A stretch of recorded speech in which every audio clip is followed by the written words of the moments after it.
So hello, everyone. We've got a few folks in the room. I would love to do quick introductions because we are a small, intimate, informal, and dedicated crew.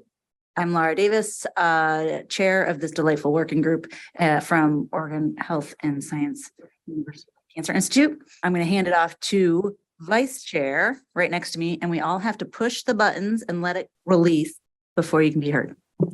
All right, so I'm Michael Wagner. I'm at Fred Hutch, and as Dr. Davis said, vice chair.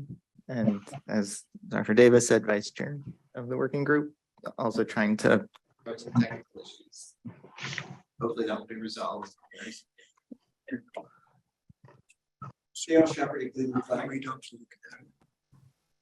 Featuring me, that was the SWOG operations.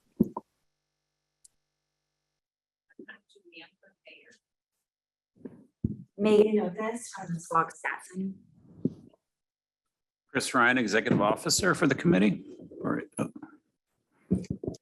Hi, everyone. This is Andy Livingston from MD Anderson.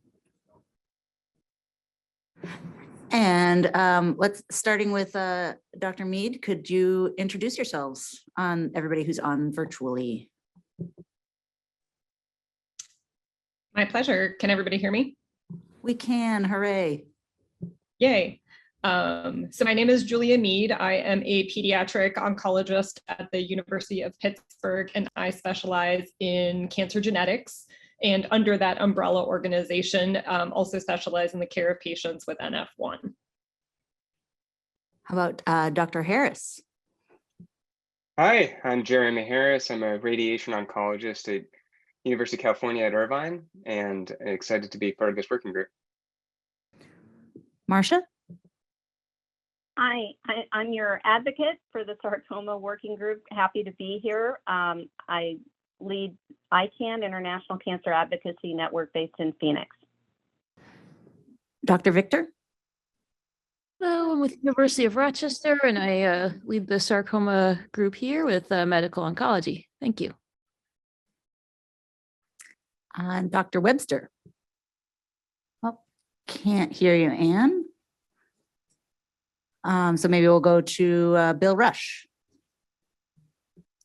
Or maybe Dr. Yu. Hi, everyone. I'm a medical oncologist from Kaiser Permanente, Northern California. Excited to be here. Excellent. And Dr. Cranmer.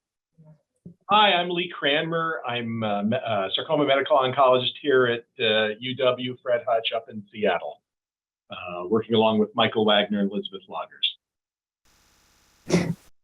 And Dr. Govindarajan. Hello, I'm a medical oncologist. I practice GI oncology and sarcoma. I practice at the University of Arkansas for Medical Sciences. Excellent. And I'll give Ann Webster one more chance to unmute and introduce herself. All right. And is that Anna who just walked in? Yeah. And Anna Mosley from Stats office is here as well.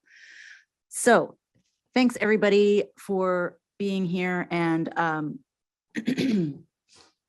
right. So I'm going to, hopefully y'all can see my slides. I'm going to talk a little bit about this whole NCTN herding the cats situation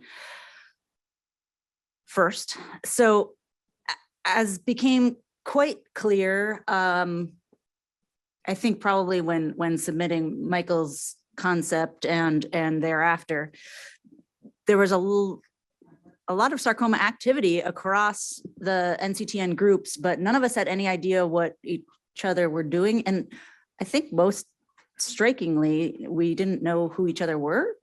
And so I kind of just sent a lot of emails and discovered that, first of all, COG is the only cooperative group that has any sarcoma committees. So full-fledged disease level committees. In fact, they have 2 sarcoma committees. Makes sense given the percentage amongst pediatric cancers. But all of the adult cooperative groups actually have sarcoma working groups.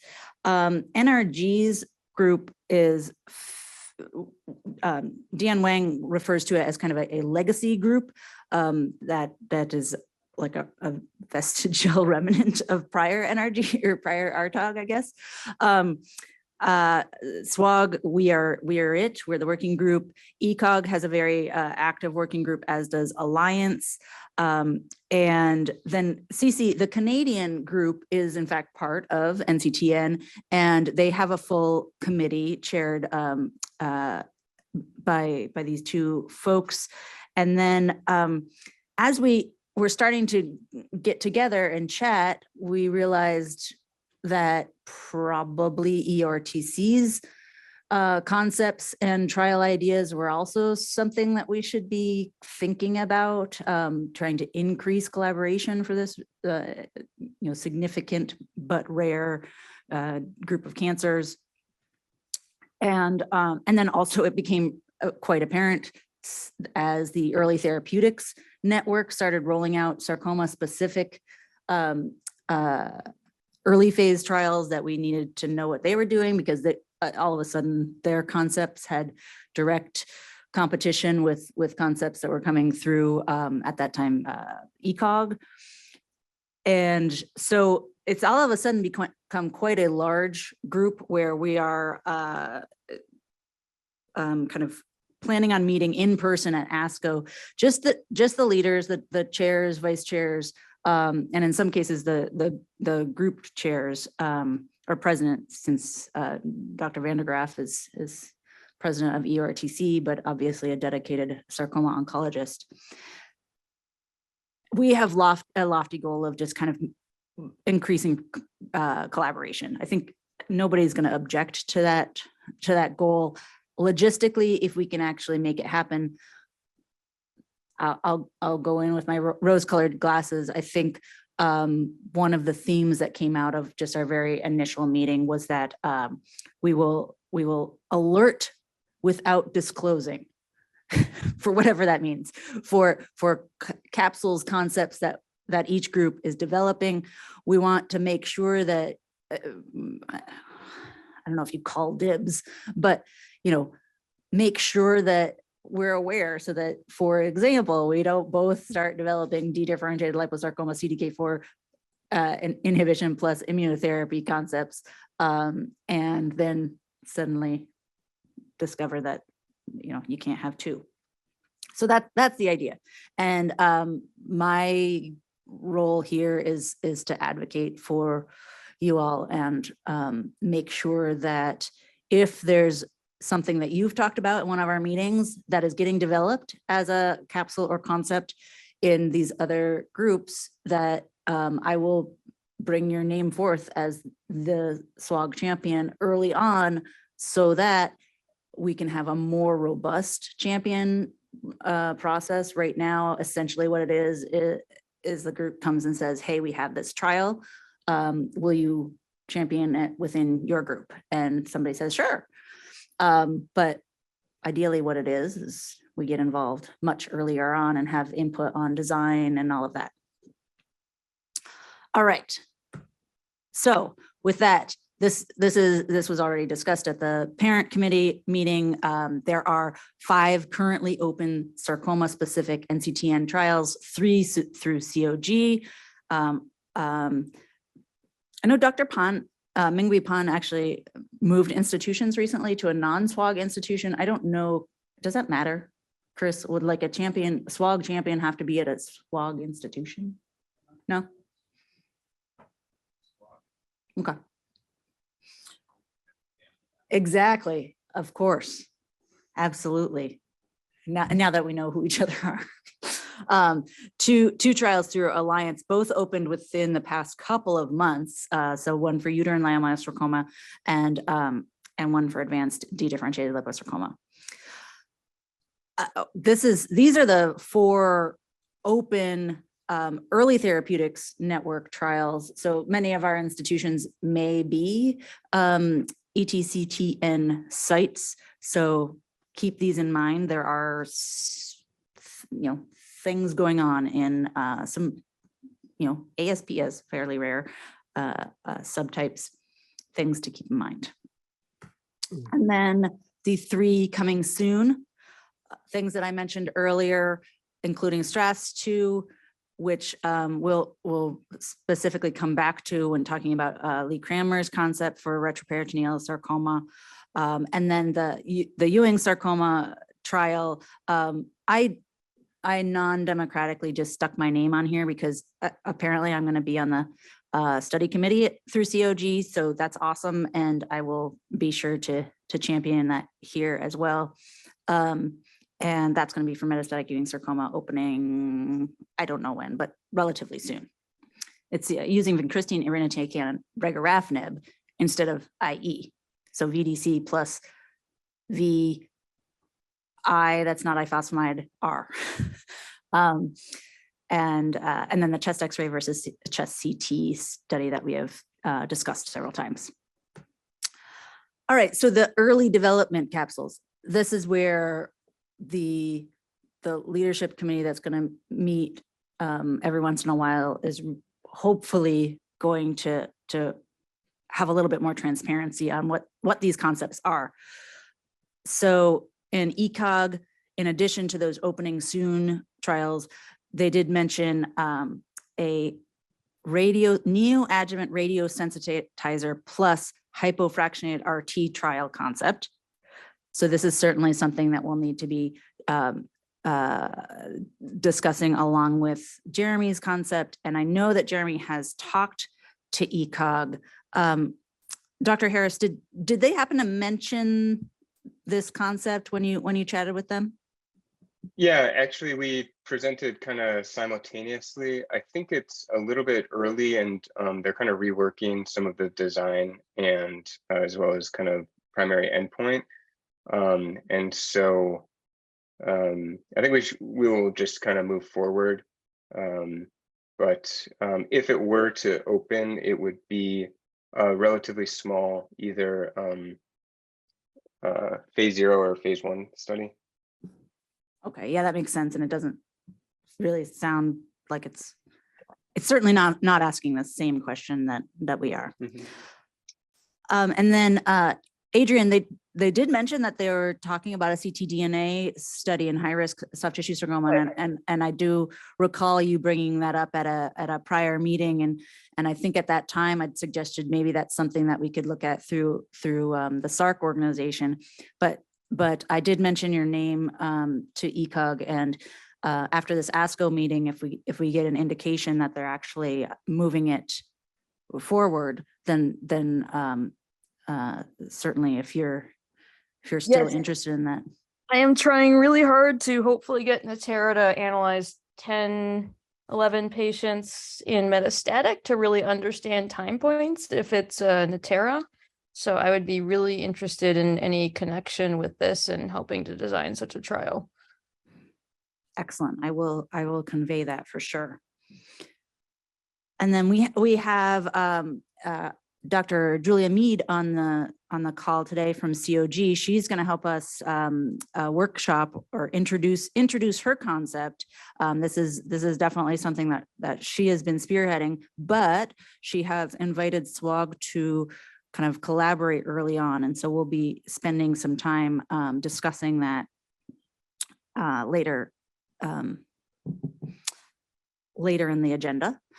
I am, together with Jason Glover, putting forth a concept for regorafenib after osteosarcoma pulmonary metastatectomy through SWOG. And for those of you who don't know, for maybe the YIs out there, if there's a number, if you see like an S2307 or an AOST 2221, that means that it's at least passed through the initial internal network level and has been assigned a SWOG number. So it kind of gives you an idea of where it is in the development.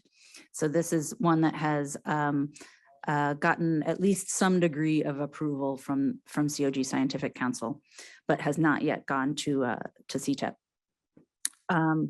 And so then also, and Julia, maybe you know this status of Dr. Hinneker's concept using SBRT plus enlotinib in relapse refractory metastatic soft tissue sarcomas. I think that she has a number already. Is that true? Yeah, that is correct. Her concept was deferred at Scientific Council, and then she has reworked it and is resubmitting it, hopefully for approval in the next couple of weeks. And so if it passes Scientific Council, then it'll go on to CTEP. Excellent. Thank you. I realized that after I'd put this together, I was like, I think I've seen a number associated with it at this point. All right, and then from the early therapeutics group, Greg Cote from MGH, right? Yeah, from MGH is the ETCTN sarcoma lead, and he's putting forth this kind of all solid tumors concept, but with an emphasis in sarcomas. So, and then there's also I don't even know what these things are, DNA PK plus doxorubicin. And Candace Haddix from DFCI will be leading that, but it's a little bit earlier in development. All right. So that was my spiel. Any questions on that sort of thing, of what's going on outside of SWOG? So just from the chat, there were a few comments. So Dr. Kramer had a question about what are other groups doing, especially for more common cancers and coordination across the NCTN. I don't know. Then Dr. Victor mentioned that she thinks the melanoma groups are at least coordinating somehow because everyone knows what each other is doing. But I don't know if there's any formal group like what was just set up. I am not sure either. I think that some of I heard that maybe the breast folks actually collaborate and communicate a little bit more than I kind of would have expected across the networks. But I don't know if there's any formalized communications.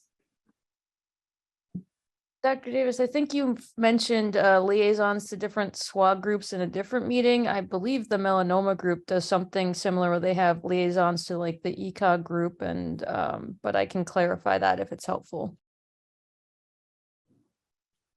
Yeah, the liaisons are intra-SWOG. So from like a disease committee to the supportive care committees, or I don't remember what they're called, the non-disease committees. But they're having intra-group liaisons is not something I'm familiar with, but quite possible. I guess one comment related to that. So one thing that sarcoma in general, and this probably applies maybe to melanoma as well, but for something like breast cancer, they can have multiple studies even in the same patient population, whereas in sarcomas, they're not going to be willing, and they just haven't been willing to approve a study in one indication if there's a pre-existing study already either occurring or in development. So I think for that reason alone, it's especially relevant to have this formal communication.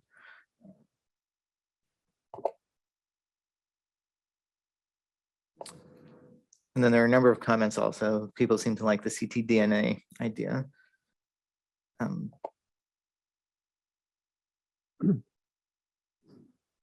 All right, so I'm going to hand it over to Dr. Wagner to remind us of his angiosarcoma capsule and where things stand.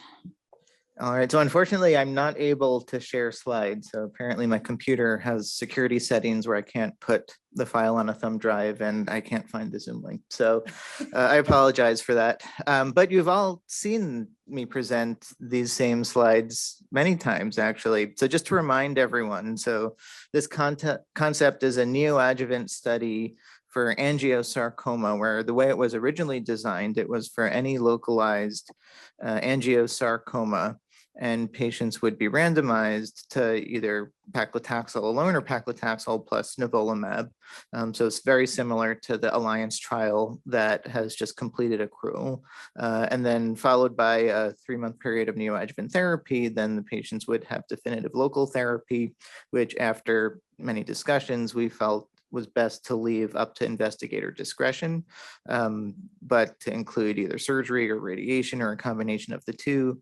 And then in the experimental arm, as it was originally proposed, there was additional adjuvant nivolumab. So that was, of course, submitted to CTEP, was disapproved for a number of reasons, but I think the biggest one was that the Alliance trial was still accruing and ongoing, and even to date, the results of that study have not been published yet.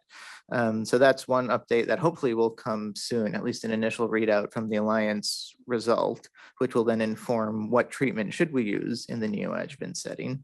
But then some of the other criticisms, which depending on how much time we have, maybe we can discuss just for a few minutes here, is how can we standardize the patient population? If I were to summarize all of the criticisms in one question, where both in terms of eligibility, so which patients to include, and we had already discussed that to some extent, and a thought to make it still a feasible study, but then have some homogeneity, was to include cutaneous angiosarcomas only, which I think would probably be the case anyway if we're considering resectable disease, or at least disease amenable to definitive local therapy.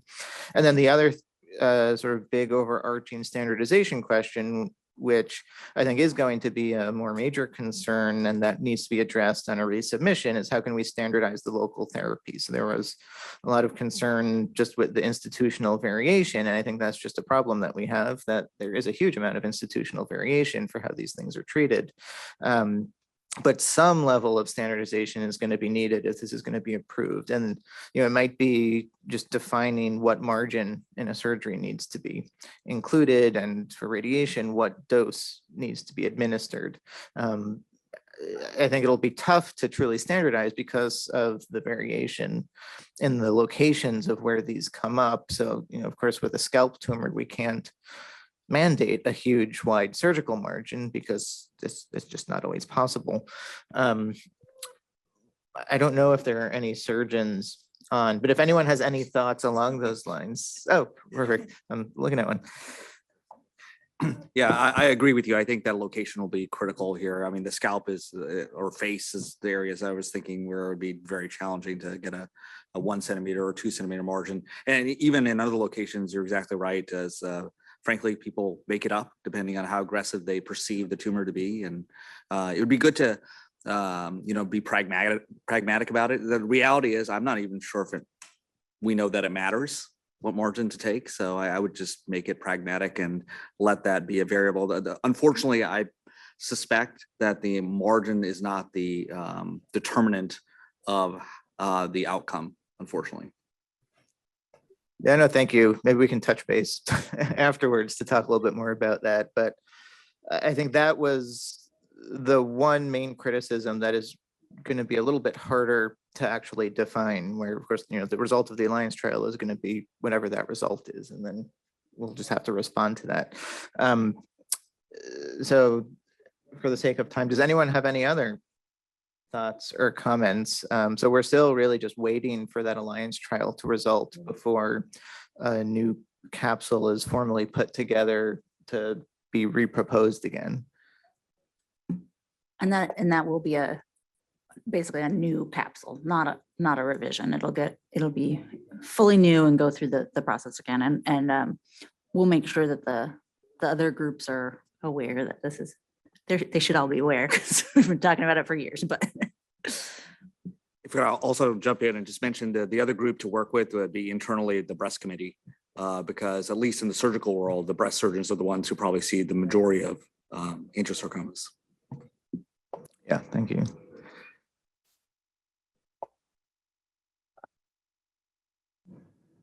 all right, Dr. Harris, you want to take it away? Yeah, definitely. Thanks so much. Let me share my screen here. Can you guys see that okay? Yes, thanks. Okay. So I'm happy to talk about this phase 2 randomized study that we have proposed that has now gone through executive committee triage. And so now has a number S2310. And to remind you, it's a non-inferiority study of shorter course radiation compared to standard fractionation for high-risk resectable sarcoma. This is the schema as a quick reminder. And just quickly, some eligibility is pathologically confirmed resectable extremity or trunk soft tissue sarcoma, stage T1 to 4, grade 2, grade 3. And the okay, thank you. standard conventional arm is 50 gray and 25 fractions. The experimental arm is 30 gray and 5 fractions. Reevaluation would be done at least 2 weeks later at the surgical discretion, and then resection would be at 4 to 8 weeks following radiation. Stratification is by tumor size, and the upfront declaration, the intent to receive adjuvant chemotherapy. And so following surgical resection, chemotherapy is optional, as is a radiation boost, rather for positive margins or gross disease. This is a 294 person study, including inflation for eligibility and censorship, based off of local failure at 2 years, benchmarked from RTOG 0630 of 11%, with power for a non-inferiority margin of up to 10% at 2 years. And since going to executive committee April 10th, we had some preliminary approval pending a few issues. The first and most major is a feasibility issue, given the size of the randomized study, for which they would like to see a survey of members indicating intent to accrue, as well as potentially a guesstimate of how many patients would accrue per site. And so that should be released to the SWOG contact from each site. And please fill it out yourselves, and then encourage friends and colleagues to fill it out. And so we'll report back to the executive committee with those findings. The second was confirmation of NRG supports, which we've done. We have a letter of support from the group to discuss with SWOG AYA patient advocates, which I've done, as well as a non-rhabdo AYA interest group that's a little bit less formal, but still composed of a lot of leaders in kind of the AYA world that would be interested and kind of help guide. And so I've done that. They continue to be reluctant to suggest opening the study for any younger than age 18, partially based on the fact that a lot would be chemotherapy sensitive tumors, for which neoadjuvant chemotherapy would be indicated, or most would recommend it. And so therefore, not many patients are thought to accrue.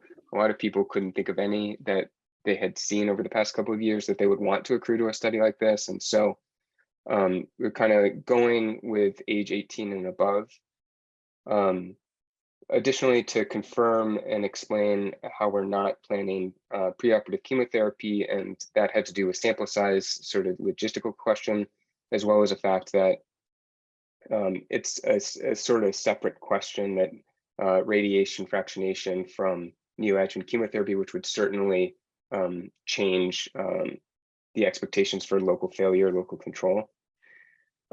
They'd like to see or mention at least discussion of opening the study in layers, specifically because of the concerns about feasibility, because so to sort of ensure that we're opening the study just to answer the primary endpoint of non-inferior local failure, which we would do, to rediscuss with the radiation committee at SWOG, which I've done, and just an understanding that for central pathology review, which we've all seen as very important for a study like this, it sort of hinges on at least 75% accrual to apply for BIC funding. And so the primary endpoint of local failure would be done without central path review, but then there would be a secondary endpoint which would require central path review, assuming we've accrued and achieved funding for that review. So our objectives remain the same. I won't go through all of them, but I just mentioned and highlighted that the secondary objective based on successful accrual is the same as the primary objective. And then in addition, another secondary objective will be treatment response, which would be based on successful accrual. And so again, reiterating the survey about accrual. And then we'll be presenting tomorrow for the imaging committee just to confirm our plan for central collection of imaging, initial imaging, the post-radiation pre-surgery imaging, and then imaging at the time of progression. And then they'd also like to see a radiation contouring atlas, which I think is a really great idea, which we would do while also developing the protocol. Any comments, thoughts, or concerns? So Dr. Ryan, the executive committee was concerned about NRG buy-in, basically. But I believe Jeremy had submitted the letter of support. What more should or could we do to make sure that that's clear? More letters of support. I mean, the survey. So what's the status of the survey? It was sent out this week. So sorry, Jeremy, we got late breaking news that there was a technological glitch and Katrina's going to send it out First thing Monday. first thing Monday. So while you're presenting, you just say, look out on Monday. And the survey is to whom? Being sent out to radiation and early therapeutic members asking for their institution and name, interest in. So the survey is going out to early therapeutics members and radiation members? Yes. Oh, I thought it was going out to institutional PIs. Okay, got it. Well, we understood that it, triage letter, unless you wanted to find it differently, we could definitely. What was it? What was the exact wording in the triage letter? I think we want to see clear, but and even external to SWOG too. Yeah. I mean, have that, how many patients people can put on, and I mean, we can start with that, and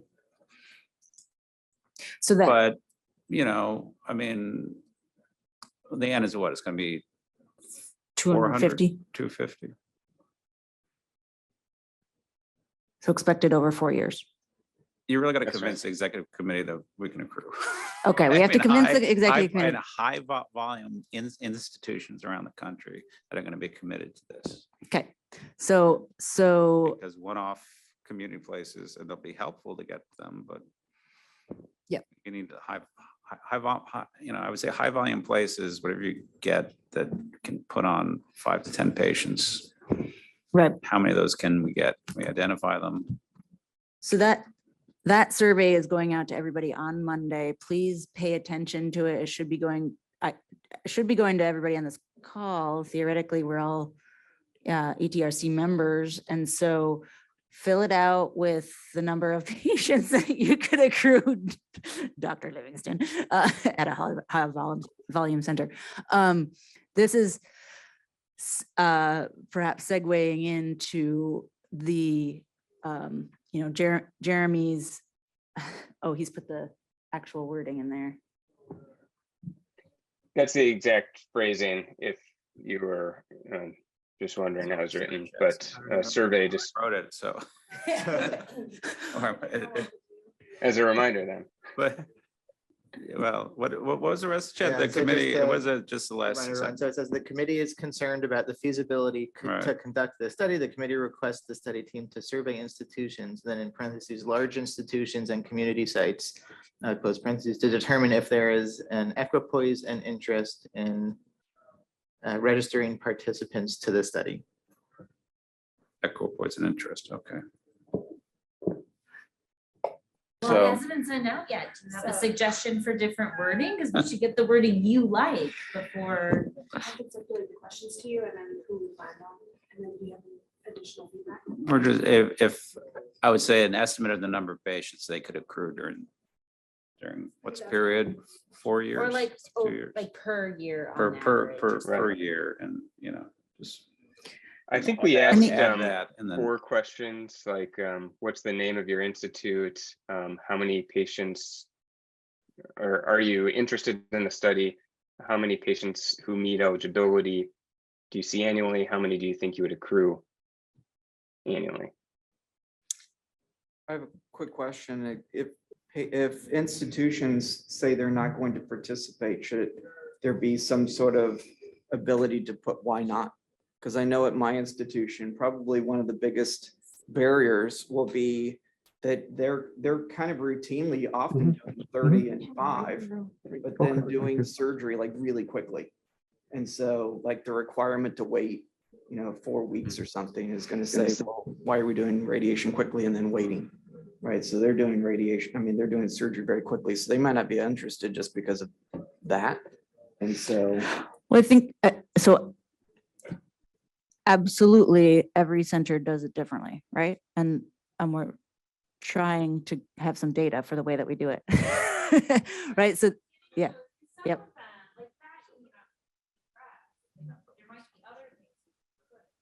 Yeah.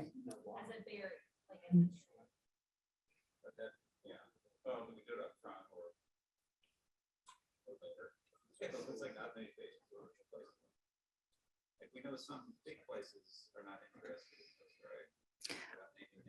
Right, because places are unnamed places are wedded to some other number of fractions. Well, and I think one of the other issues that was discussed early on was whether or not the study would allow neoadjuvant chemotherapy. And also some centers are very wedded to that. And that was also the reason that children weren't included. So I'm hopeful the study can go forward in the concept as it's designed. I think it's a great question that needs to be answered. But if that's enough of a concern amongst other sarcoma centers, then that's where the feedback would be helpful. Is there an ability to modify the concept? But yeah. I think thus far, and correct me if I'm misrepresenting this, Jeremy, but the biggest feedback has been fractions, number of fractions. And so do we make this a bigger study? We have questions of feasibility at 250 patients. We could add another arm and make everybody happy. And then it's a 400 patient study, but more sites enroll. It's exactly right. I think that's the biggest feedback that I've received, is that folks like the question, they'd like to see it answered, and it's just how opinionated they already might be about kind of how they do things. And so the competing fractions are standard 25, ultra hypofractionated, that's 5 in the study, and then 15, which is moderately hypofractionated, and presented in the past year in manuscript. And I think Megan, you did some back of the envelope stuff, but basically you can't do a 3-arm study with 250 patients and have any sort of anything. Right. It would be with inflation, 450 to 500 patients. That's right. Yeah. So. And as I understand, yeah, we're kind of we've found kind of the niche of like the focused question, while keeping it large enough to keep people interested, which I've always heard positive feedback about an interesting question, such that we can try to make it work. And so hopefully we do see some good responses from our survey, which hopefully we'll get honest answers to. Hello. Nice. Yes, good. Great. Nice to meet you. I am Natalia Jara. I come from Chile. I am radiation oncologist from the National Institute of Cancer in Santiago. And I think that this work is very interesting from Latin America, but we have many patients that don't have a possibility from treatment but the 25 fraction is difficult for access in the machine. And this opportunity from Latin America is great, but in 5 fraction, we give a treatment for many patients. May we make, we will be a center from a recruit patient in another countries. It's an opportunity for us. See? Yes, certainly hope so. And in fact, I think I've spoken with some of your colleagues from Chile because I think at our last SWOG meeting, and in fact had a lot of interest. And so that would be really fantastic. But as you'd sort of mentioned, because it would be, randomization, it would be, folks would have to be okay with the standard course of 5-week treatment. But would really like that to open up to other sites outside of the US. The other one that comes to mind is Canada, which currently has an ongoing competing study of preoperative, postoperative radiation in the same patient population, but is getting closer to finishing accrual. I think they're around 75%. And so following that, they would also be interested. Excellent.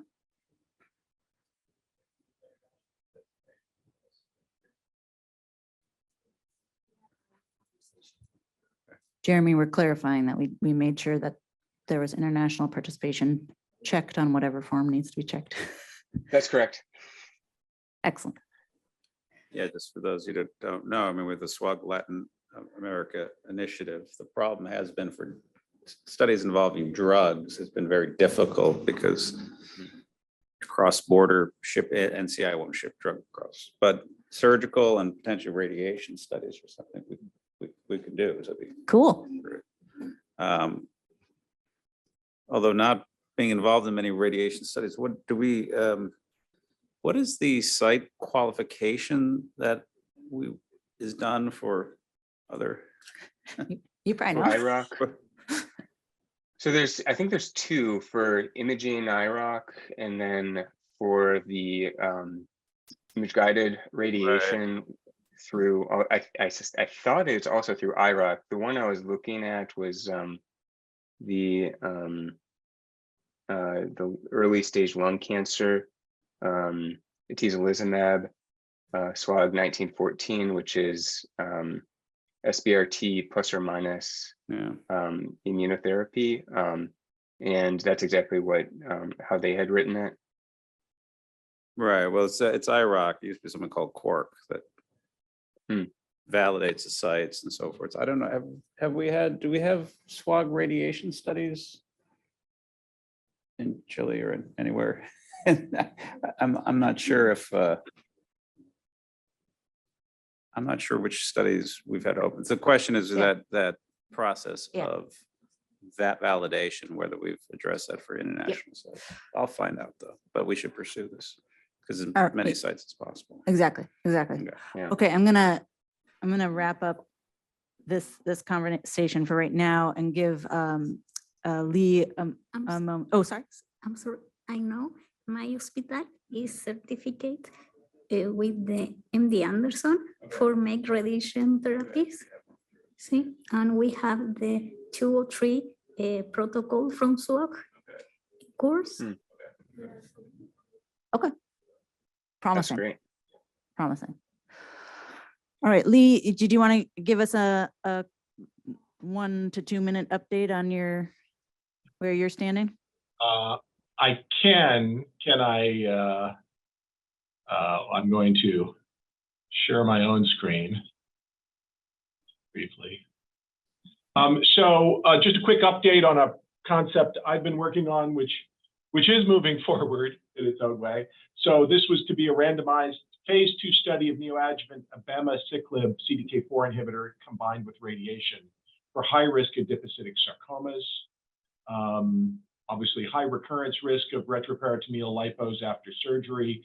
The STRAS trial, with all its methodological issues, did suggest some benefit in liposarcomas, and CDK4/6 inhibitors have activity in this MDM2 amplified disease, and also can have effects as radiosensitizing agents, which led to this concept.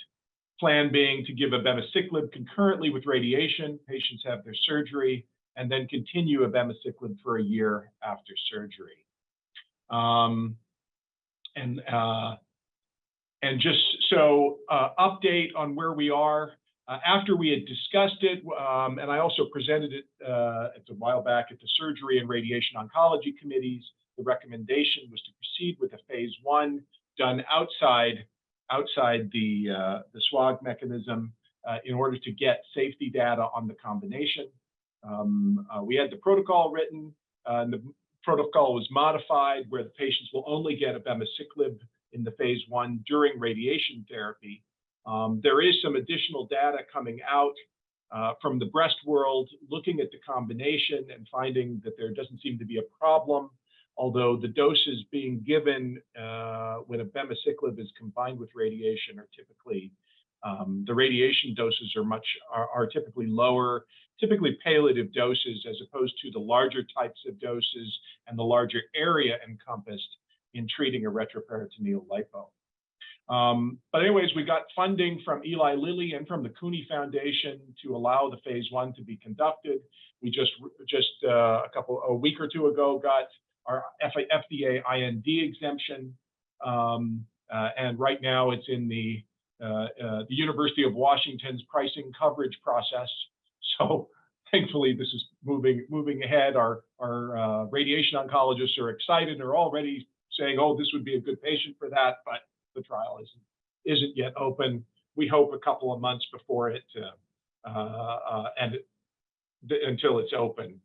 I did share the concept with Gary Schwartz because we happened to be talking on the phone about a mutual patient, and he was actually very supportive of this. So that was at least some additional good feedback.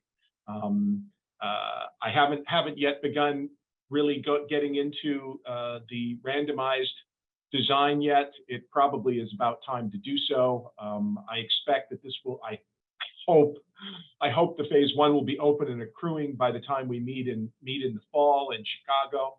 And that would be probably the plan was going to be to go forward more in earnest in terms of getting the capsule ready to go once the phase 1 open. But I'm open to input from anyone as to what politically is the best thing to do. That's my 2 minutes. Thank you. And obviously the GI toxicity is going to be the most important thing in that phase 1 run-in. So we'll see how that goes. Hopefully tolerable. And we thought that by the time your study might be ready to get submitted to CTEP, that STRAS-2 would be over and done, but STRAS-2 still hasn't opened in the US. So we may have to address that competition, but I think we'll see how the timelines go for both of those things before being too worried about it. Again, at least on the phone, I got a vote from Gary Schwartz, and that's, not a bad person to have support from. In regards to this particular type of question, but I would be planning at our next meeting to have the design of the randomized phase 2 worked out and perhaps be ready to proceed with a capsule at that point. Right. Yes. So Megan and Anna are awaiting your. Anxiously, I'm sure. I'm sure, exactly. I can tell looking at the excitement build. Thank you very much. Excellent. Now, moving on to our next agenda item. We're going to spend a chunk of time, I hope, with Julia Mead from COG to, I think, Julia, you were going to maybe share some slides and remind us about this concept that you presented last month while I was off gallivanting in Costa Rica? Yes, absolutely. Let me share my screen. And just to kind of get everybody on the same page, this is something that Julia has been working on, and she and Erin Weiss, who's co-chair of the Soft Tissue Sarcoma Committee within COG, came to us and said this might be a good concept to be co-developed with SWOG, which sounds perfect. Yeah, I'm really excited to co-develop this concept with a SWOG champion. So this is for your consideration. We propose a pilot study combining the MEK inhibitor mirdametinib with our standard of care for pediatric non-rhabdo soft tissue sarcoma, but in this context specifically for newly diagnosed malignant peripheral nerve sheath tumors. So I'll kind of talk you through how the concept is going at COG and the initial pitch that we made to them and some of the feedback that we had gotten from them based upon the review by the Scientific Council. So as some of you may know, the current treatment stratagem for high risk newly diagnosed malignant peripheral nerve sheath tumor in the pediatric community is surgery, radiation therapy, and a combination of ifosfamide and doxorubicin on what we call the ARST 0332 backbone.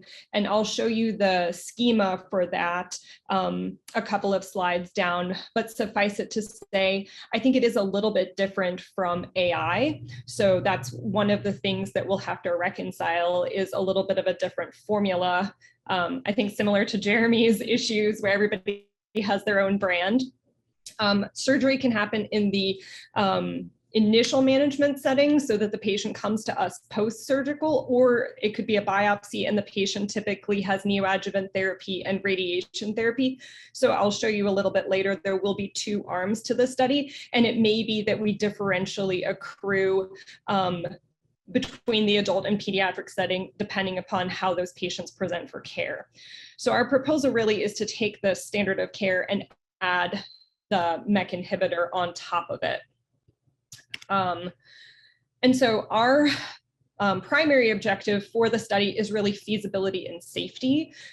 COG does not have a huge history of doing single histology studies for some of these rarer cancers. We do single histology study for ALL all the time, but this is the first time that we would be doing a non-rhabdo soft tissue sarcoma single arm study. And so that's one of the reasons why we made this a feasibility objective, is rather than looking at overall survival or progression-free survival, what we really need to understand is this doable? And I think from our perspective, obviously, is this doable for children and young adults to have radiation, chemotherapy, take an oral medication?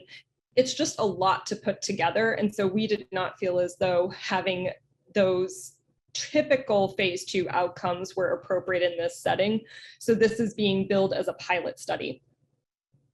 The specific medication that we're going to be adding on is mirdametinib, which some of you may be familiar with. It's a MEK1/2 inhibitor that's produced by SpringWorks Therapeutics. When we initially developed the concept, we approached SpringWorks and asked them if they were interested in supporting the study, and we did get a letter of support from them. The benefit to mirdametinib from our standpoint as well is that it was added to the CTEP portfolio this past fall. So even though we have company support with and yet undefined kind of financial, somewhat, there's going to be a bit of a financial support and drug support. CTEP is going to be the IND holder for that. And the medication is currently being used in phase 1/2 actually more phase 2 clinical trials at this point. The RENEW study, which some of you may have open at your institution for adults, is looking at this in plexiform neurofibroma for patients with NF1, and the data cut is going to be happening this summer. So we may, even by the time this concept sees approval, have further data on efficacy and safety in at least the pre-malignant PN population. So it's a very exciting medication coming to market with a well-established phase 2 dose. A couple of benefits that we feel like outweigh selumetinib or some of the other MEK inhibitors are that this can be taken with food, so there's no NPO time. And it also comes in a dispersible tablet, which in obviously the pediatric setting is ideal, but also for adults who struggle swallowing pills, this is a nice alternative. So this is really the reason that we proposed mirdametinib as our MEK inhibitor over any other option. For those of you not terribly familiar with MEK inhibitors, they're generally well tolerated, and the most common side effects are acneiform rashes, fatigue, and nausea. Really has not been associated with any grade 4 or grade 5 adverse events. Mirdametinib specifically has had no cardiac or ocular toxicity reported, which is something that is monitored with MEK inhibitors and has been reported in a small number of cases with selumetinib. So that is something that we are going to have to look at. I imagine one of the things that may come up as an issue, especially on the adult side, is overlapping doxorubicin, which has cardiotoxicity, with MEK inhibitor with theoretical cardiotoxicity. So far, nobody's made that a hard stop, but I can imagine that may be something that's brought up in terms of feasibility. These are the secondary objectives for the study. Again, so we're trying to define toxicity. This would be the first study, at least in pediatrics, that would combine radiation therapy with MEK inhibitors so that we would not hold. And this would also be one of the first medications that would combine surgery in the neoadjuvant arm with MEK inhibitors, so we do not hold during surgery either. So toxicity is going to be a real secondary objective here because, again, we're looking at feasibility. We're also hoping to understand the impact of quality of life of mirdametinib, even if, for example, there's not a whole lot of overall survival change. If it improves quality of life in terms of pain scores or overall improvement. Right now, patients who are on MEK inhibitors who develop MPNST are essentially forced to come off of them. A lot of them find that they have worsening quality of life in that context. So even if this were, quote, like a negative study, if we can still present that there is a quality of life benefit to those patients, it would allow them to continue, in many ways, a chronic medication for them through their cancer therapy. And then we would, of course, love to have an initial signal to noise ratio to determine response rate and outcomes. It was really interesting when Jeremy was talking about the numbers that you need for these studies of like 250, 300. We are looking at like 30 to 36 patients for our enrollment. So in peds, our numbers are just incredibly small. So in terms of getting this, I don't think we're going to have a problem enrolling 36 patients, honestly. I think this is going to sell like hotcakes. Our eligibility criteria are also really broad. So all we want is patients who have newly diagnosed high-risk MPNST. And so for us, that means that they present with upfront metastatic disease. They have a high-grade sarcoma, so not a low-grade MPNST, and typically with a tumor size of greater than 5 centimeters. The age should be greater than 2. We had initially had an upper age limit, but when we spoke with the folks at the SWOG Working Group last month, the recommendation really was don't have an upper age limit, let it be determined by functional status. So we've adjusted that. And then we need a body surface area of 0.4 meters squared, which of course, anybody in SWOG is not going to have a problem meeting that. In terms of our statistical design, we are basing this on accrual on ARST 0332, which again, this was a pan NRSTS study, and the largest fraction of enrollees is children with malignant peripheral nerve sheath tumor. And so we are expecting a target accrual of about 36 patients, assuming for about 10% ineligibility. And even with that, for this feasibility study, we're looking at about just under 3 years with a time to follow up that would make the total length of the study just under 4 years, assuming that we would accrue roughly 1 to 2 patients a month across centers. This is the schema. And this has 2 arms, the post-resection arm, which is arm A, and then the neoadjuvant arm, which is arm B. And functionally, they are the same, except for the fact that the patients in arm A came to us after they already had their MPNST surgically resected. So they don't have the same feasibility study question as arm B. And what this looks like for the arm A team is ARST is a 6-cycle chemotherapy regimen every 3 weeks, starts with ifos doxo, and then obviously the doxo drops out during radiation therapy due to the radiation effect. Mirdametinib is given in a 3-week on, 1 week off regimen. And so I tell people it's like birth control pills. And so it doesn't overlap nicely. So in some weeks you're on mirdametinib only, other weeks you're getting mirdametinib and you're in clinic for ifos doxo. Some weeks you don't get doxo. So it is a lot of moving parts, which again is why this is being looked at as feasibility and rather than efficacy at this point. But what you can see here is that this is for the patients who already had surgery. And then arm B, they go through radiation first, and then surgery occurs at week 13. I know this is another not favorite by the surgeons because you're operating in a radiated bed, which none of them love. In peds, our approach has been a radiation first approach, mainly because the tumors that are often abdominal, the tumors allow for a lot of bowel shield and they kind of create a little bit of a protective window to the abdominal organs versus if you do surgery first and then you radiate that bed, it appears as though there's a lot more radiation toxicity, at least when we're considering abdominal MPNST. And so that is why RADS gets to go first, but that is certainly open for discussion. And that's really kind of the summary of things. I am happy to unshare my screen. Actually, why don't you leave up, yeah, because I think we'll want to pop back and forth to a couple of those. So yeah, maybe just, I guess, kind of wrapping my head around a patient with metastatic MPNST who's maybe got a primary tumor, but a bunch of lung mets. Mm-hmm. Am I gonna want to do surgery and radiation and aim? Probably not. But maybe. Audience, thoughts on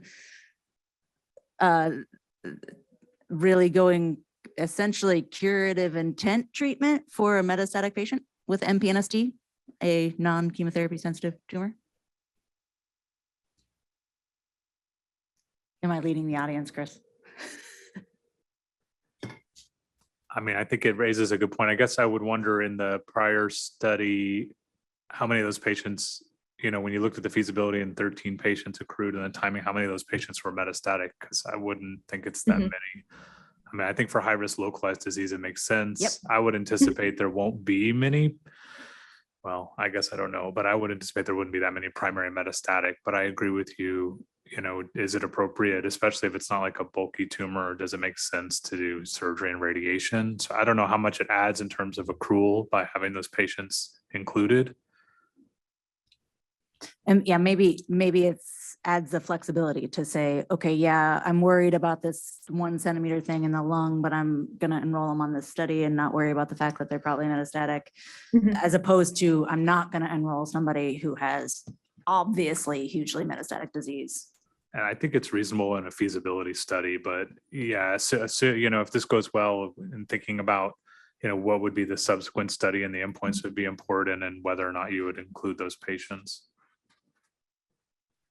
Yeah, that's great feedback. And that was one of the things that we got from Scientific Council as well. They're like, great, so you show it's feasible. What are you going to do after that? And it does make sense to have this follow with a phase 2, and using this data to really inform that phase 2, I think would be very exciting. And also this would make for a nice control group as well, since it's very hard to do a randomized controlled trial in peds. Yeah, I think, if we think about the Votrient addition to chemo and radiation, a great study with a lot of data, I think most of us were familiar with, but I think thinking ahead to that, I love this concept. I think it's worth pursuing and that we should put it forward together. I don't think that accruing that many patients will be difficult, but I think that's right. We need to have a compelling idea about what you do next. And then one question I had, and I apologize, or I had two questions. I'm sorry if I missed it, but one was, how are you defining the DLTs? Because if the primary endpoint's feasibility, do we think MEK inhibitor is going to cause delays in surgery? I mean, I don't know that it would, but I'm just curious, like, what's the DLT or what's the criteria for feasibility? And then my second question was unrelated to that, but is there a plan to stratify on response based on? No, I don't want to on camera. Nobody wants to see that. And I guess the other question was, are you guys going to stratify based on NF1 status, looking at the response rates and clinical benefit? Because that could really inform also a phase 2 study, whether or not you would want to use a selected population. But all MPS use NF1, so it's like, I know, but yeah. They do. Oh, yeah. Sorry, what I'm saying to Laura is that we don't know the benefit of MEK, and I don't think we know the answer about the benefit of MEK inhibitors based on germline and F1 mutations is what I was saying. Yeah. Well, to answer question number 1 about the DLTs, so we are saying that dose limiting toxicity is any delay greater than 14 days between cycles. And then we are also looking at a new wound complication grading system that is being put forth by the SWOG Surgery Committee, looking at whether or not we do have like wound dehiscence, delayed wound healing, any sort of issues long-term related to that, especially for arm B, where surgery is going to be a part of the treatment strategy. So, and then we're just going to use the CTCAE V5 for that grading. And then to the question of whether or not we're going to be able to substratify based on NF1 status, the feasibility aspect of this, in order to do that, we would have to power this study a whole lot bigger, because we would essentially have to have an NF and a non-NF subcategory in each of the arms. And in order to get any sort of signal to noise ratio there, it would extend the trial by several years, which I think is more difficult to get buy-in for the drug company for that amount of drug. And so we had felt as though that needs to be a question on the phase 2, but to keep things relatively simple for the pilot, to essentially show also that folks with NF with differential means and abilities, also with some potential for cognitive delays, are able to comply and complete essentially a lot of different parts of therapy. Can I actually, I'm totally jumping in, Michael. Can I just say, maybe for simplicity, could you just do 2 weeks on, 1 week off for the MEK inhibitor? I did get that. Why not? I did get that question as well. It's gonna be fine. The difficulty that we ran into with 2 weeks on, 1 week off was, what if you get delayed in AI? Right? Like if you delay AI because they didn't make counts, then do you also delay their MEK inhibitor even further? Totally. Right? Just delay it further. Just keep them on so that it's always a starting of cycle whatever, 2 day 1, you start all 3. I don't know, just to kind of keep it a little cleaner and easier. Anyway. It's a possibility. That question was definitely raised to us. We would be going we would be going completely off label, right? Like essentially saying like the way that you're dosing this, we're going to dose it completely different. Yep. And Maybe- scientific council did not love that. Yeah, and maybe some extra PKs, PDs, something like that. See if it's worth it. Anyway, sorry, Michael, I jumped the line. Yeah, so actually I was just gonna jump back based on things in the chat. So when we were talking about whether or not to include patients with metastatic disease, Dr. Cranmer had his hand up for a while, then I don't know if you're still on. I put my question in the chat. It was really just in terms of the, it sounded like including patients who had completely resectable metastatic disease, and that would seem like logical patients to include if you could establish criteria for what is complete resectability or complete metastectomy. I don't know, it's a long word. The ability to undergo complete metastectomy. I would support including those patients. I mean, it's not going to triple the size of your population base, but it might add 10%.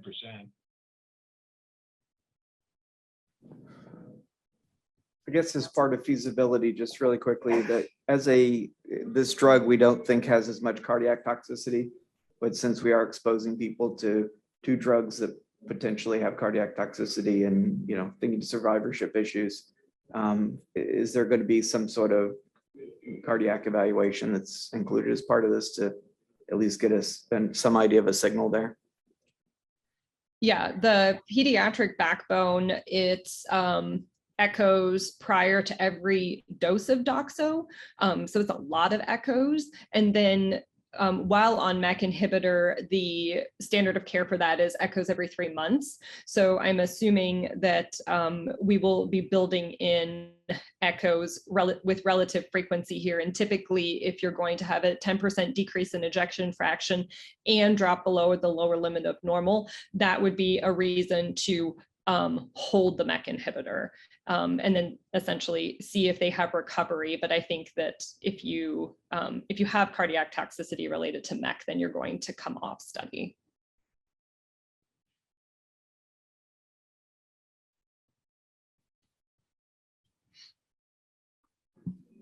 I had the kind of a similar question about to that that Dr. Victor had raised about concurrent radiation with a MEK inhibitor, given that in the melanoma setting with the BRAF MEK inhibitor combined with radiation is quite toxic.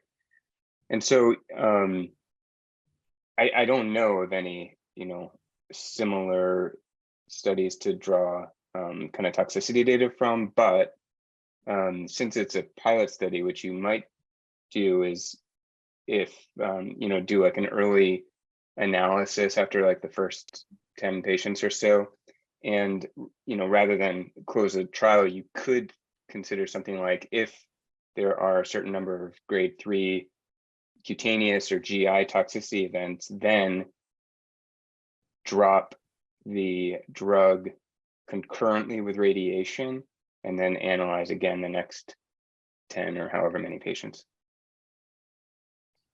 That's a great idea. We've been trying to think of ways to creatively address the fact that there's just very limited data in that. John Kirkwood's paper in that context was also very encouraging that in the pediatric setting, we do standard fractionation. And so it's 1.8 gray in like 30 fractions, and anybody with less than 4 gray per fraction did not have significant toxicity when combined with MEK inhibition in the melanoma setting. So I think that under those circumstances, we're hopefully going to skirt the toxicity issue, but we may also not be appealing in terms of enrollment for adults. If they want 5 fractions, they're not getting it. Right. Thank you. Yeah, I absolutely agree. I think having a built-in pre-specified safety and then adjustment if necessary is a great idea. Mm-hmm. If I may, I was curious about the genetics because we really are trying to target the NF1. And so if they have clinical NF1, then you kind of know. I think those with sporadic type, which it looked like would be potentially included, can be a bit more of a guesstimate. So what thoughts do you have about that? Yeah, I have I think I have a bonus slide on this. So this is showing MEK inhibitor pathway. And what we see is that in patients who do not have NF, but who do have sporadic MPNST, there is like a signal for activity simply because that pathway is considered overactivated. So I'm hopeful still that that there will be a benefit. Some of the earlier studies looking, I think it was SARC6, specifically looked at therapy between children or folks with NF and folks without NF, and the NF arm actually did way worse than the sporadic arm. So I don't know that I really have enough data to say that just because you have NF, the MEK inhibitor is going to actually help you. If at baseline, those patients typically have worse overall survival. And I think most of it is simply the location of their MPNST makes it so that they have limited opportunity for full surgical resection compared to the sporadic, which have more, they're often more axial, or they're actually more appendicular. Definitely. I guess to clarify, my only concern is how are you going to know up front that they actually have the NF alteration, since I feel like you're not gonna, it's gonna take time to sequence. I don't think you're pre-specifying sequencing. There's good but data. There's good data in NF1, or sorry, in MPNST genomics that I'm nearly certain that over 90% of sporadics have lost NF. Yeah, with the SWOG molecular characterization initiative, all of our patients are eligible for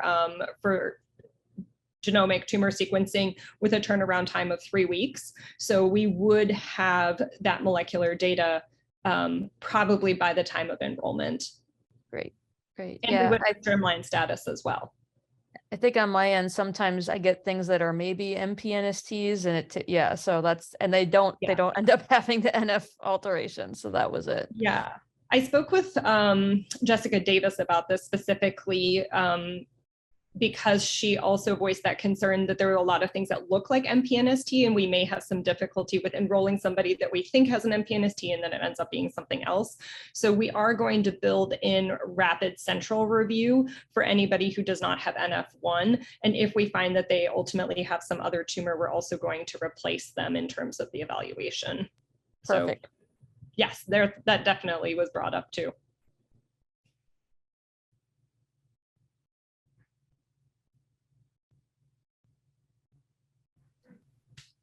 So one of our goals today is to identify a champion, or at least one or two people who are really enthusiastic about this approach and would be interested in partnering with Julia to move it forward on the SWOG side. And so we don't have to like formalize it today, but I would like, if you want to speak up now, great. If not, email me, davisla@ohsu.edu, and hopefully we can find somebody who's wants to put some elbow grease into it. What the heck is elbow grease? I definitely feel like this is my audition, and I sure hope I can. I think you did a great job. I think you did a great job. This is Andy Livingston. I'm happy to help, but certainly if there's others from SWOG who want to take part, that'd be great as well. I'm in the same position. I'm interested, but yes, thanks. All right, so it's Andy Livingston and Adrian Victor. And Julia, you did fantastic. Thank you so much. I'm really looking forward to this. I think I hate MPNST. I would like to make things better for those patients, or at least try. I feel like we haven't done a good job even of trying. Anything else on that? If not, now's our free time to spitball. And so I'm going to start by suggesting that we should probably be submitting some things to Combo Match, right? I haven't been paying attention apparently to Combo Match. I didn't realize that you could just be like, I want to put breast cancer on. So yeah, why don't Sorry, we can you do remind me Combo Match? I know it was brought up, but my brain is spacing.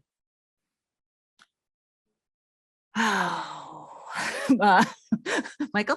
No, so I was gonna say, I had the same question, but Ryan just left, so I didn't ask, but my question is, are there limitations? I'm sure there are. What are the limitations to the drugs that can actually be included? Is it CTEP drugs or a separate list? Does anyone know? I definitely should have Googled before I brought this up. How about somebody else talk about an idea they have while I look up what you have to do for Combo Match? Oh, Michael's looking it up. All right, good. We will get more information. I don't, So is there a limitation, or what is, I guess, the limitation for the drugs that can actually be included and combined? Like, is there a list somewhere? Is it just the usual CTEP list or something else? I think it's anything else. Yeah, it's anything in the CTAP. I don't. so limited to Because I CTEP drugs. think they're trying to make it so everything has a CRADA. that they're testing. So it should be on their CRADA list. CRADA list, which is different than the CTEP list. It's the same. I think it's the same. I think it's the same. I can try to, I mean, I can get you an answer just for clarification, but I think what Megan said is correct. I don't think there's any. Isn't it slightly scary, but also slightly reassuring that all of us don't know what we're doing?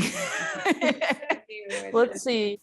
The website says Combo Match is an iteration of Match, which is, I guess, combinations of matched targeted therapies. So I think they're looking for combinations of targeted agents. Yes, but But then some of the ones that were approved were, like, one of them was with paclitaxel. Yeah. What do you think about So- desmoid combining VEGF and the gamma secretase? Oh, that's just mean. No, I just mean for the side effects. But yeah, I think we do need to figure out about the drug options because gamma secretase isn't going to be in the CTEP portfolio, at least not any time probably soon. And I can say I proposed that unsuccessfully before, so To maybe it would SpringWorks? be more successful now, but just as an IST. Right.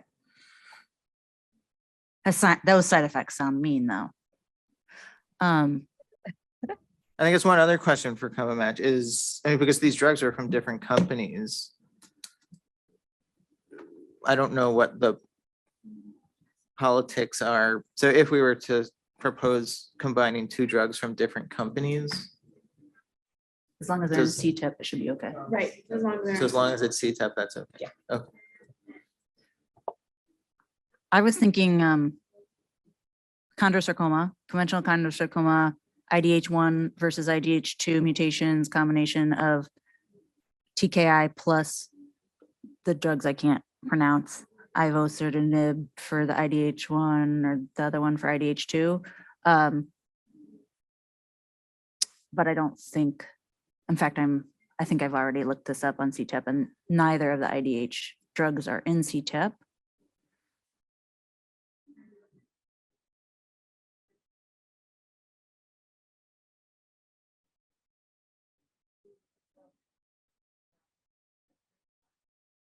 Working on doing rapid CRADA agreements, so. Oh, okay. So that was very quiet back there.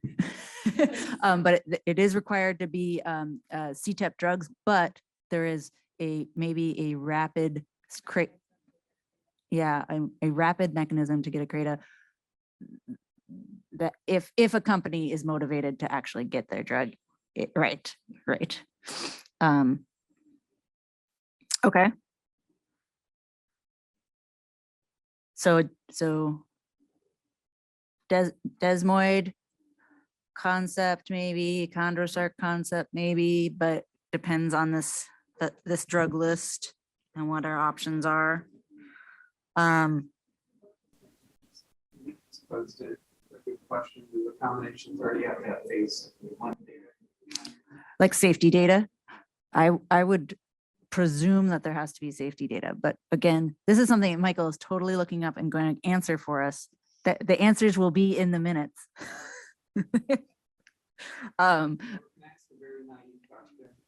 Two terms have been used interchangeably here. Capsule concept. Oh my gosh. Yes. But it seems like that's why I'm asking. Yeah. What is the difference between a capsule and a concept? I thought I had it figured out, but I don't know. So I, SWOG capsule. yes. A CTEP concept. Yes. So what So we you were, have to do a SWOG document first, and Okay. once SWOG approves, then Katrina will nicely move it over to the CTEP document, And then it becomes a concept. and then they call it a concept. Yep. And Yeah. why can't SWOG just use a CTEP concept like ECOG does? I don't know. They said they would years ago, but it hasn't happened. Though I think it might actually be changing. But currently there are two forms with almost overlapping information, but not entirely. And the capsules. They're not exactly the same, because then a capsule would be a concept. Right. oh, Dale is talking with no microphone. So I'm gonna, Dale was asking about the term capsule versus the term capsule versus the term concept. Technically, a capsule is when it's being submitted to SWOG. Executive committee. Committee, and then Known as triage, yes. and then once it is approved, once a capsule is approved, it matures into a CTEP concept. I've really tried to improve my terminology but still everybody calls it a concept. So we are mostly developing capsules here, which then someday give birth to a concept, which then someday gives birth to a trial. Very, very strange process. All right, are there more? Oh, Something did not we going lose to a everybody? steering No. committee. Does it have to? So like just NCI. So like 20, Yes. no steering committee. So like Yes, Ibrahim. I love this. Okay, so With the Andy current Livingston design, has now it'd be given us all different homework. concept. So the homework is that we are all going to look at the CTEP drug list. We are going to see what beautiful agents are there that we want to use in combination in a thoughtful and targeted way, because as you note, these, they need to be targeting things for a reason, and come back with those concepts next time at our next meeting, which is June 26th. I haven't sent out an appointment yet, but I had another idea that I wanted to talk to you guys about. It didn't have to do with combo match. What did it have to do with?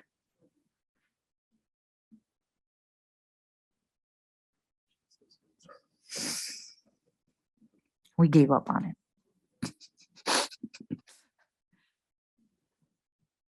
Anybody else? Anybody with ideas? I built in lots of time because last time we ran out of time to talk about new ideas.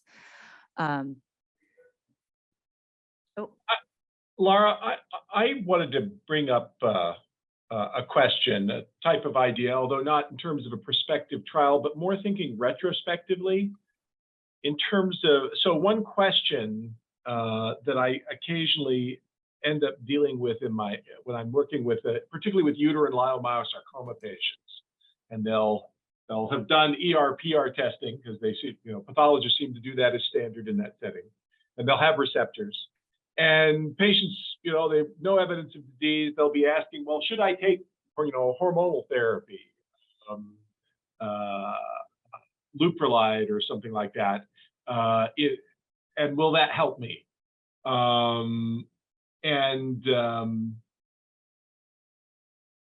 you know, the data that I've seen is there are some retrospective analyses that I've seen that don't really show me a lot of benefit. But is there any old SWOG data that where patients might have received for leiomyosarcoma some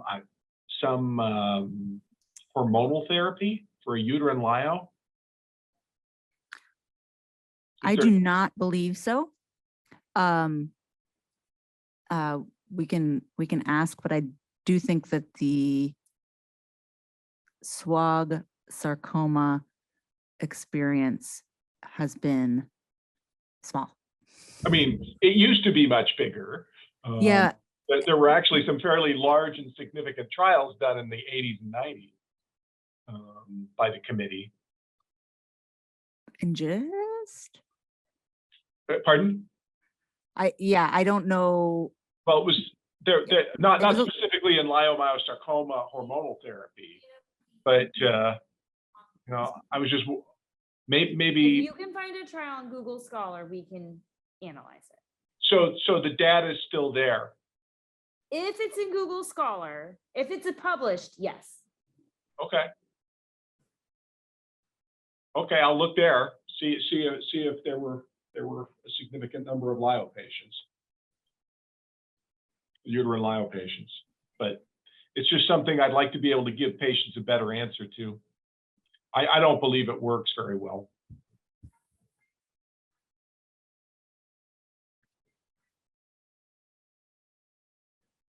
I have a question, a general question. Yeah. Yeah. I had 2 recent referrals for patients with, one of them was leiomyosarcoma, and the other one was a poorly differentiated pleomorphic sarcoma. Both patients were treated in the community. One had MSI high disease, and the other one has a PD-L1 of 70%. They both received checkpoint inhibitors without absolutely no benefit. Does anybody have an experience with these situations? With what is the mechanism if they don't respond at all, even with MSI high or a PD-L1 70%? So as we just learned from the DART translational data, PD-L1 expression apparently has no correlation with response. Fascinating. But MSI high, if it really is high, usually has a pretty good correlation with response. But I guess if your cutoff is 10 versus 20 versus 30. Oh, sorry. Yeah, sorry. I was totally thinking about TMB. Thank you, Michael. Brain not functioning. Yeah, so MSI high without responding, that's disappointing and a little surprising, and maybe the test was funky. So, because nowadays everybody gets NGS in community and they see these things and give, and then they send the patient to us. Yeah, PD-L1 expression without response is not surprising, but MSI high, that's a little surprising. Because although in lung cancer, they use PD-L1 as a marker to give immuno or immunochemotherapy. So.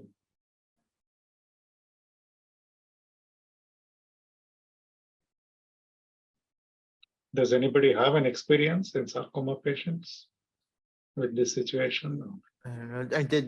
Did they check for actual expression of the repair enzymes? Like, was there loss of any of the mismatched repair enzymes? Yeah, there was loss. I don't have the report here, but it was a definite MSI high. What was the TMB? Sorry. Oh, I don't have it right in front of me. It was high.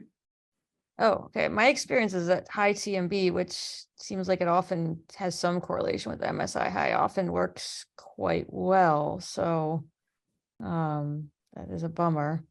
Single agent or dual agent? Single agent. Oh, You could try dual checkpoint. Yeah. I do tend to go to dual checkpoint both between the melanoma literature and the Alliance, Ipi-Nivo versus Ipi literature and sarcomas, that I think there is a much higher response rate with the dual checkpoint. Yeah, I will say, I mean, Dr. Kremer, I think, published at least a patient from a while back with Lynch syndrome and a sarcoma that responded very well. And I know we've anecdotally treated a bunch and had some good responses, but I guess nothing's perfect, unfortunately. Yeah, the Lynch syndrome patient responded and continues to respond. Were you talking of dual checkpoint inhibitors, or? Well, in that case, Are you talking of Lynch syndrome with sarcoma or just Lynch syndrome? well, it turns out probably, at least based on my experience, pleomorphic rhabdomyosarcoma may be a malignancy that's associated with the Lynch syndrome. Just PD-1 inhibitor monotherapy actually was very effective.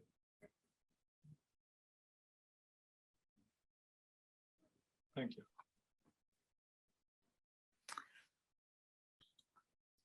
All right. Do we have any ideas for new concepts that we should be thinking about? We're each gonna do our homework on combo match ideas.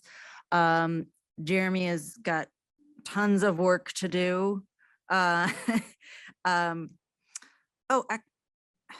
since we have a couple of minutes, Jeremy, are you still there? Yes. Couple of things that we hadn't, or at least I'm not sure where we stand on, is the path. Did you get Jessica or other pathologists input on that response? And pathologic response is such a beast that I am afraid about it. Yeah, I hear you, and I think I have gotten their feedback, and in fact, she's really interested in kind of leading as their pathology kind of co-PI or chair. And in fact, since we last talked about it, I saw that there was an analysis of RTOGs 0630 and 9514, the neoadjuvant chemo RT study, looking at major path response or a complete path response being correlated to progression-free survival, but it's controversial. And so because it's I saw that. feel That's actually what made me think about it, was I seen that in what the process that they went through to be able to report on path response. That sort of process has to really be right from the get-go of like the tissue that you're requesting to come centrally, from all different parts of the tumor. It has to happen that day on surgery, during surgery, rather than kind of retrospectively asking for it, because otherwise it's going to get thrown out. So just kind of having that at the front of mind is absolutely path responses of interest, but it's going to require a lot of work. Yeah, I think we're on the same page. Okay. And then RT boost, that's been, at least in my institution, my surgeons are always saying planned positive margin on a fixed critical structure. This is a phrase that is beat into my head. That doesn't need an RT boost for positive margin because it's a planned positive margin on a fixed critical structure. Is that a thing beyond apparently Toronto and now Oregon because of Toronto? I don't want to speak too much for, surgical planning, but I think yes, in particular, like large nerves come to mind, but not with the intent that radiation will be, adequate for that kind of improved local control, because that remains quite controversial. And even using a radiation boost at all is controversial, because there are data from retrospective data showing that it may not even correlate to failure outcome when there is positive margin. Exactly. And so, yeah. And so I've never felt very strongly about radiation boost even when positive margins are planned like that. Well, actually, in there's that thoughts. scenario, they say there's no role for boost. If it's a planned positive, there's no role for boost. It's this unplanned positive where I there's see. maybe a question of boost, but we never do boost anymore anyway. Right. So I just wanted to make sure that if you're including the boost, that it's like optional or something, or some sort of Optional. less Planned controversial. optional. Yeah, planned optional. And that's not unheard of. I mean, sarcoma studies are rare, but it's not unheard of even for things that are really common that are treated with adjuvant radiation, head and neck cancer. Current protocols continue to offer optional radiation boosts for positive margin, believe it or not, for head and neck squam. Okay, cool. So as a reminder to everybody, when you get the feasibility questionnaire, please say, yes, we're going to enroll a lot of patients and send it to your friends and colleagues around the world. That's right. Anything else?